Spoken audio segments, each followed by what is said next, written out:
Morning everyone, how are you? We're going to talk today about GERD, gastroesophageal reflux disease, or heartburn as you commonly know it. So listen, I'm going to ask you a question and give you 1 minute to answer. So, what's the cause of heartburn? I will guarantee you that 90% of you said too much acid in the stomach. And I'm going to tell you that that's likely wrong. There's some conditions that that's actually true, but interestingly, in 90% of cases, and I'm not just saying that, that's literally research, 90% of cases, stomach acid, when they measured it, was actually not too high, it was actually too low. This is kind of interesting. So Mark, what's the cause of this symptom? Interestingly, you have a little valve between your esophagus and your stomach. And interesting, this little valve is called the lower esophageal sphincter. And that's supposed to be open at 2 times. When you eat or drink, and when you burp.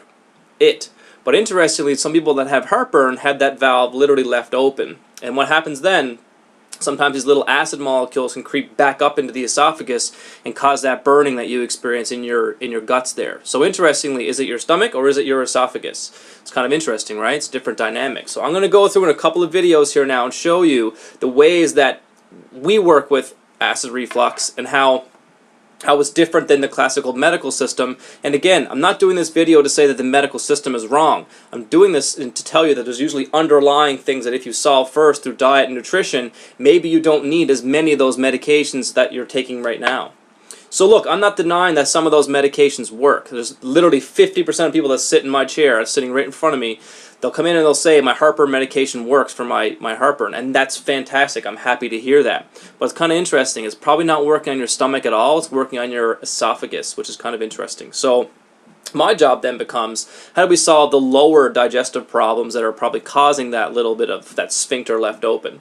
So, why is that sphincter left open? I'll give you a hint. It has to do with pressure.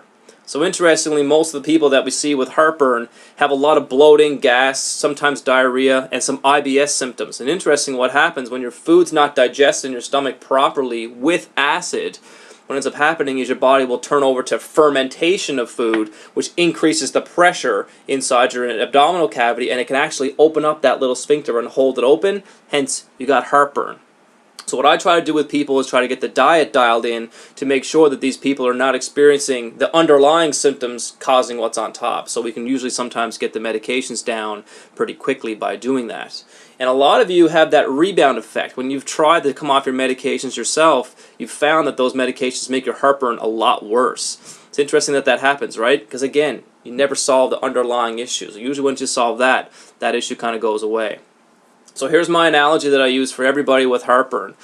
If I told you you're going to do my laundry this week and I dropped off my bag of laundry and you put it in your washing machine with no soap, no bubbles, no detergent, nothing, I'm going to get my laundry back from you and it's still going to be dirty, right? And that's the exact same thing that happens to food inside your stomach. So as food comes through, it needs to be digested. So it needs those enzymes need to be broken down. Those proteins need to go from a complex protein to individual amino acids. Those carbs need to be started to break down their cellulose and structures. Those fats need to be emulsified and turn into things that the body can actually digest.